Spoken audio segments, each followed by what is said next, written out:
Hey guys, here with another quick tip Thursday for you. You probably think it's late right now, right? Like golden hour, the sunset? Well, actually you're wrong. It's only 4 p.m.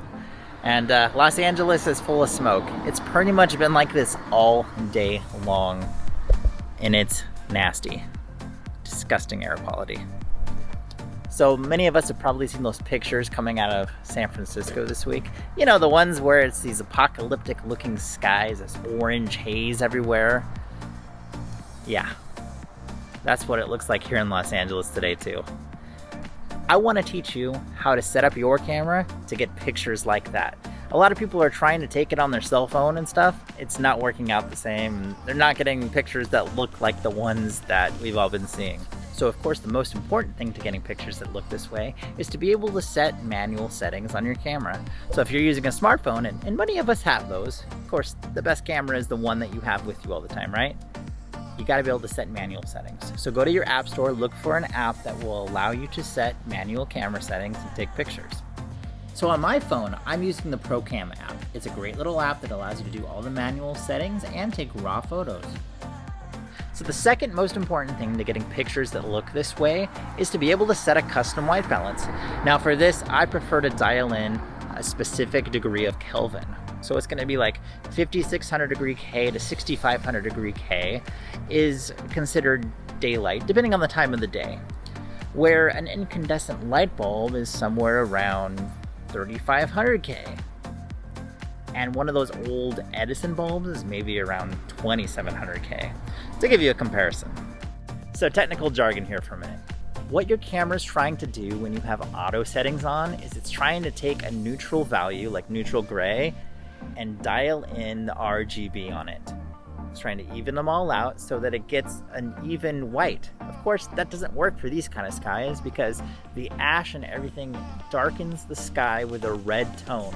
So if you're looking up, and I can do that right now, look at the sun, and it's this orange ball of light in the sky. Super red orange looking. Not the normal temperature that it should be at, right?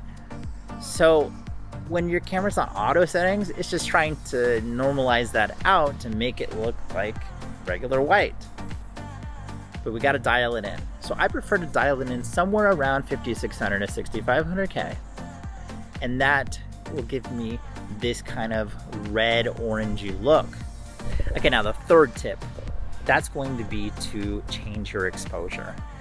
Generally, when you're shooting things with skies, the auto exposure wants to kind of make that a neutral or kind of blown out to expose your foreground. But because the subject is really the sky in this, you want to darken it down. So if you're using the auto setting, take your compensation dial or your EV compensation and dial it in maybe -3 or maybe a -1 on the dial. Pretty easy stuff, right? So if you're shooting manual, of course, that means taking your shutter speed, increasing it, and taking your aperture and stopping it down. That's going to help you get that look. So if you want to shoot some video of this too, you can do that as well. Dial in everything the same except your shutter speed. You don't really want to run a high shutter speed or it gets really staccato looking. So what you want to do is use some kind of neutral density filter, like a variable ND.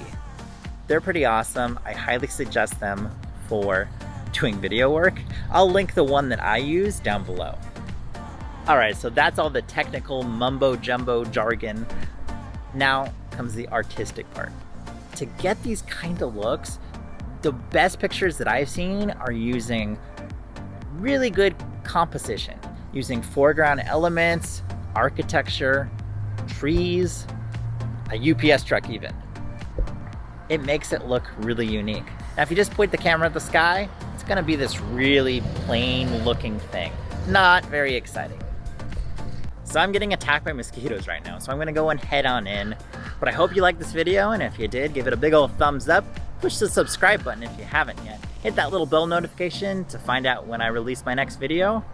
And go out there and shoot. Have some fun, make some art, and we'll be seeing you on the next one.